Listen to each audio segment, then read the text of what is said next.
Nosotros siempre somos un equipo. Procuramos estar siempre las 4 personas.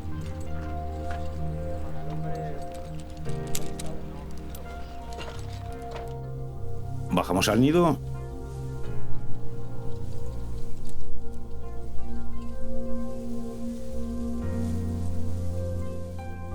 Nos colocamos mascarillas y guantes de látex y hacemos una inspección. Los quebrantahuesos hacen todo el nido con lana y hay pocos palos y mucha lana. Una capa de lana muy importante. Y hay veces que te encuentras sorpresas. Hemos encontrado desde huevos, hemos encontrado pollos muertos dentro del nido.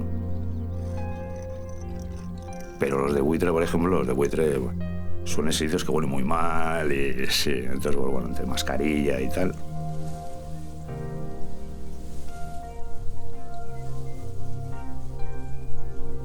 Normalmente hacemos fotos del interior del nido, justo cuando llegas haces una foto y luego conforme vas encontrando muestras, haces plumas, sacas una foto, huevos, sacas una foto.